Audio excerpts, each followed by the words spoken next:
Saudaraku sekalian, saya membahas tentang Tritunggal atau Trinity, Trinitas atau Tripersonal untuk menyatakan kebenaran-kebenaran yang absolut. Jadi, mari Bapak Ibu sekalian, subscribe, like, dan komentar. Apapun komentar Bapak Ibu sekalian, saya akan membaca. Saudaraku sekalian, Alkitab mengajarkan bahwa Allah itu Esa. Itu saya aminkan, amin. Sama seperti Alkitab mengajarkan ketritunggalan. Satu Allah yang dimanifestasikan dalam tiga pribadi. Alkitab berbicara tentang dua jenis kesatuan atau keesaan. Yaitu kesatuan yang mutlak dan kesatuan jamak. Ini terlihat dalam pemakaian dua kata Ibrani. Dua kata Ibrani tersebut adalah Yahid dan Echad. Yahid berbicara tentang kesatuan yang mutlak, sementara Echad berbicara tentang jamak atau lebih dari satu. Saudaraku yang dikasihi oleh Tuhan, kata Yahid adalah secara matematis, satu secara mutlak atau esa atau tunggal. Saya mengambil contoh di dalam Alkitab. Misalnya Abraham mempersembahkan anaknya yang tunggal. Yang tunggal di situ adalah Yahid. Itu adalah satu secara mutlak. Di dalam Kejadian pasal 22 ayat 2 dan ayat 12. Bahwa Abraham memiliki anak tunggal, yaitu Ishak. Di dalam Mazmur 22 ayat 20 sampai 22 ada kata-kata di situ, lepaskan aku ya Tuhan. Yaitu Tuhanku di situ adalah satu atau Yahid. Ya. Lepaskan aku ya Tuhan, yaitu Tuhanku satu-satunya. Terus kalau kita melihat lagi Zakharia pasal 12 ayat 10, mereka akan meratapinya seperti orang meratapi kematian anak tunggal. Yahid. Terus di dalam Yeremia pasal 6 ayat 26. Yeremia pasal 6 ayat 26. Yaitu menangisi seorang anak tunggal. Ya, anaknya satu, tunggal, esa, secara mutlak. Satu, secara matematis satu-satu. Kemudian Yeftah, kita sudah tahu Yeftah tidak punya saudara perempuan, saudara laki-laki. Di dalam Hakim-Hakim pasal 11 ayat 34. Maka Yeftah mengacu kepada tunggal secara mutlak atau Yahid dalam bahasa Ibraninya. Saudaraku yang dikasihi oleh Tuhan, hal ini fakta bahwa hanya satu jalan kepada Allah. Satu anak Allah. Satu dan hanya satu-satunya harapan keselamatan bagi manusia. Untuk masuk surga hanya melalui Tuhan kita, Yesus Kristus. Yohanes pasal 14 ayat 1 sampai ayat 6. Saudaraku yang dikasihi oleh Tuhan, kita sudah mengerti, memahami apa itu Yahid.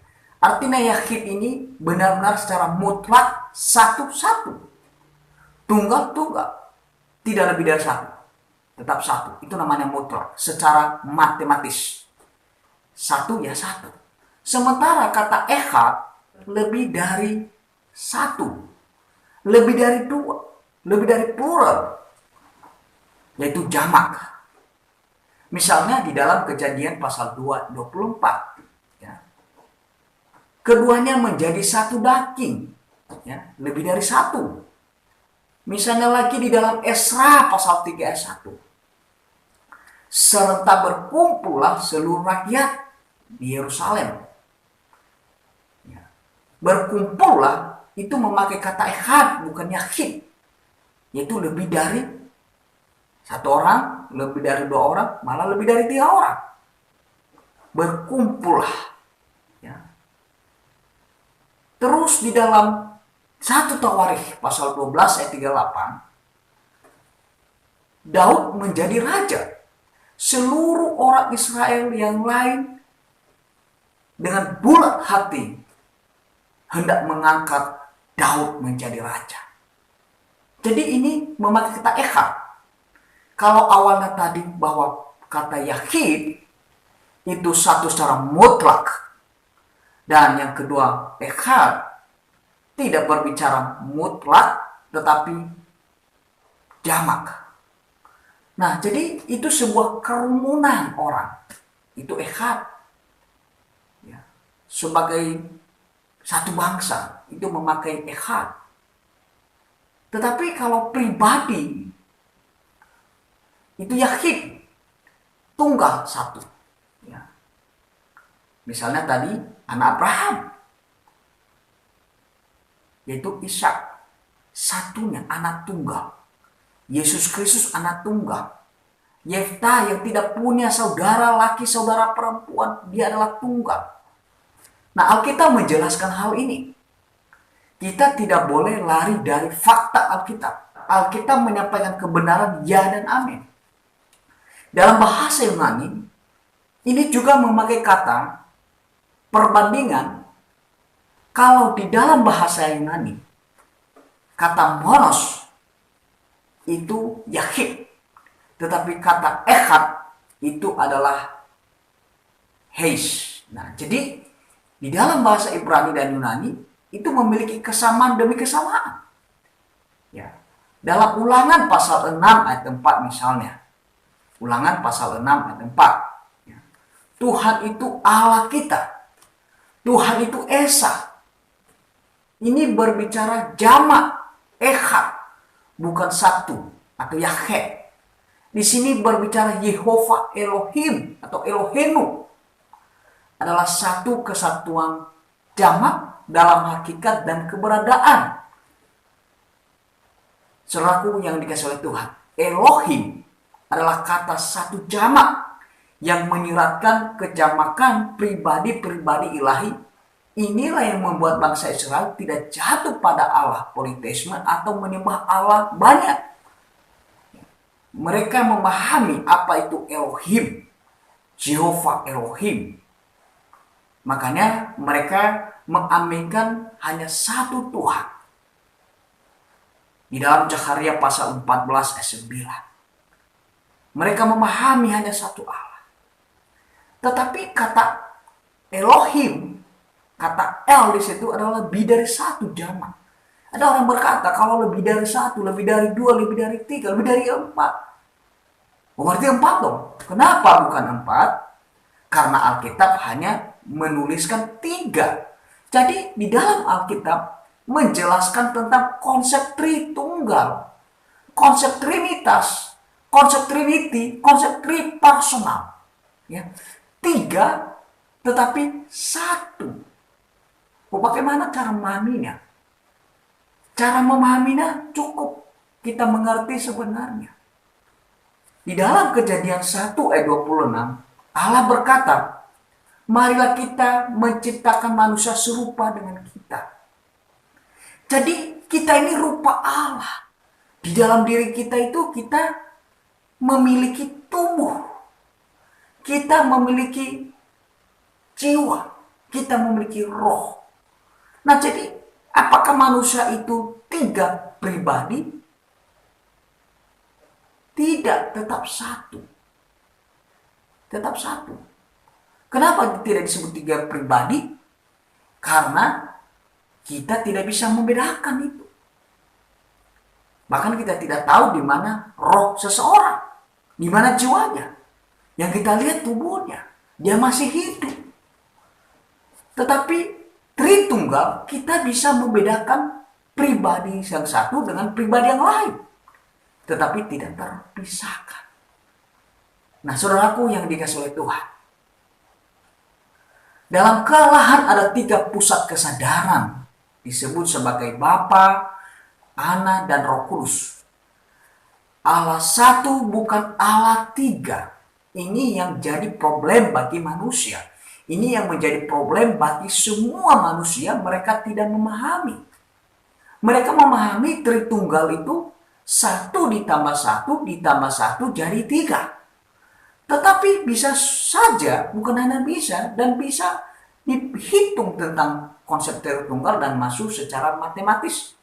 1 kali 1, 1 kali 1 kali 1 berapa? Tetap 1. Ya. Allah itu roh. Anak Allah. Bapa adalah Allah.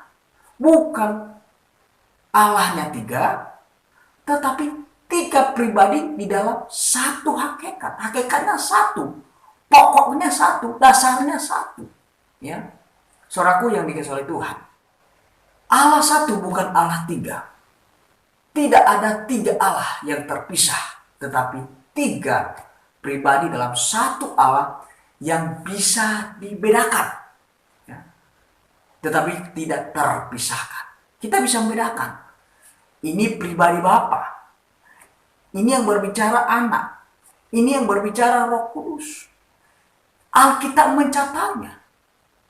Bagi penganut modalisme, penganut sabellianisme, mereka berkata Yesus Bapa. Yesus adalah Roh. Ini sesuatu hal yang menabrak ayat Alkitab. Dan ini tidak jelas. Pemahaman demi pemahaman. Di dalam Alkitab menjelaskan Allah itu Esa. Bahkan di dalam Alkitab menjelaskan kadang 2 pribadi. Nah, saudaraku yang dikasihi oleh Tuhan. Saya ambil contoh di dalam Alkitab. Misalnya di dalam Kejadian pasal 1 ayat 1 sampai 3. Allah menciptakan langit dan bumi. Kata Allah di situ Elohim. Elohim atau El itu adalah lebih dari 1 jamak. Dan Tuhan memberikan satu ilustrasi secara langsung.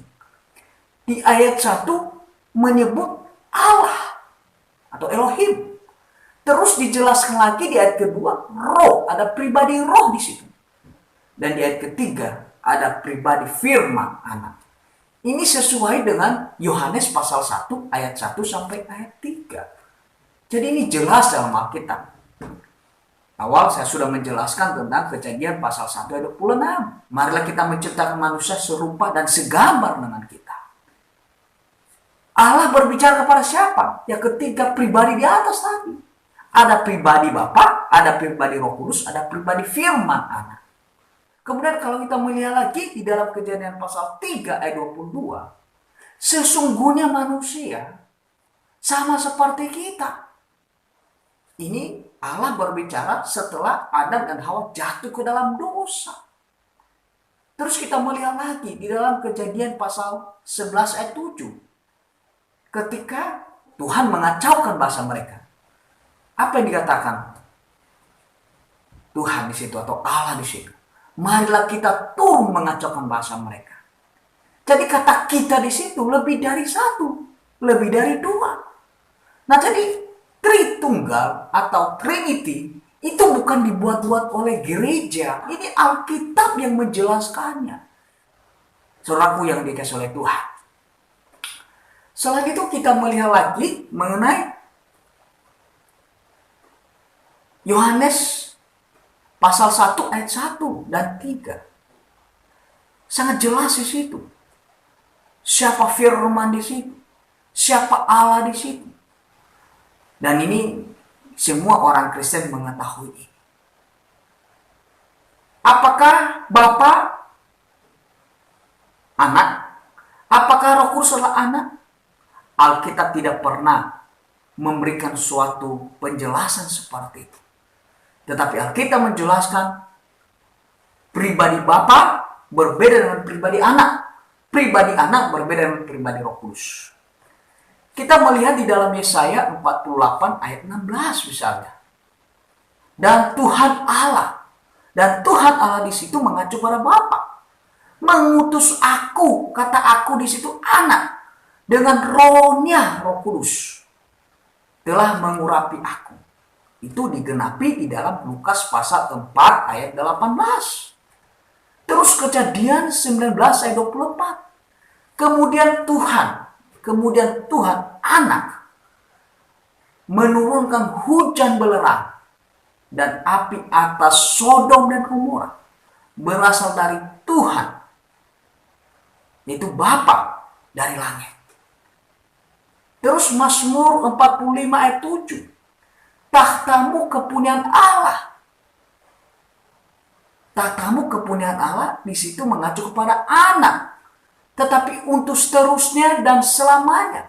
Sebab itu Allah, Allahmu, itu Bapa, mengacu kepada Bapa, telah mengurapi engkau. Ibrani 1 ayat 8 sampai 9. Di dalam Ibrani pasal 1 ayat 8, ia berkata kepada anak, kata ia di situ Bapa, itu pribadi Bapa. Anak adalah anak Yesus Kristus. Jadi di dalam Yesaya pasal 9 ayat 5 sampai 6, di situ mengacu Yesus Bapa kekal. Akhirnya banyak orang yang salah menafsirkan ini, bahwa Yesus itu Bapa. Saudaraku yang dikasihi Tuhan, ini sebenarnya penggenapan atau nubuatan Yesaya yang akan dijelaskan oleh Yesus kepada Filipus pada waktu Filipus bertanya kepada Yesus, Guru, beritahukanlah Bapa itu kepada kami. Yesus menjawab, kalau engkau melihat aku, engkau melihat Bapa. Dan waktu itu Yesus meledek si Filipus. Filipus, sudah sekian lama engkau bersama-sama dengan aku. Mana mungkin engkau tidak mengenal aku? Karena aku di dalam Bapa, Bapa di dalam aku. Itu yang menjadi esa tadi, kesatuan. Di dalam Yohanes 10 ayat 30, aku dan Bapa satu. Itu yang dimaksudkan oleh Yesaya 9 ayat 5 dan 6. Ketika mereka menyatu, dia di dalam diri Bapa dan Bapa dalam diri Yesus Kristus, mereka menyatu. Nah, jadi bukan berarti ini pribadi Bapa adalah pribadi Yesus, pribadi Yesus, pribadi Bapa, pribadi Yesus, pribadi Roh Kudus. Bukan seperti itu cara penalarannya. Yohanes 17 ayat 20 sampai 21. Dan bukan untuk mereka ini saja aku berdoa, tetapi juga untuk orang-orang yang percaya kepadaku oleh pemberitaan mereka, supaya mereka semua menjadi satu sama seperti engkau, ya Bapa, dalam aku dan aku dalam engkau, agar mereka juga di dalam kita, supaya dunia percaya bahwa engkaulah yang telah mengutus aku. Nah, di sini bagaimana? Apakah orang percaya yang percaya pada Yesus hanya satu? Tetapi ini Yesus mengatakan, memberikan gambar supaya mereka menjadi satu sama seperti kita. Yesus menyatakan pribadinya berbeda dengan Bapa. Sekarang di saat makan, apakah jemaat itu hanya satu? Nah, itu di dalam perjanjian lama itu echad atau heis, lebih dari satu. Nah, oleh karena itu saya sampaikan kepada para penentang Tritunggal atau Trinity, itu sudah keliru sekali. Saya katakan bahwa sudah keliru sekali dan bukan hanya keliru sesat. Saudaraku yang dikasihi oleh Tuhan, sampai di sini saya membahas tentang Tritunggal dari perspektif perjanjian lama. Jadi saudaraku yang dikasihi oleh Tuhan, saya akan melanjutkan untuk membahas ini di sesi-sesi berikutnya. Tuhan Yesus memberkati. Maranatha.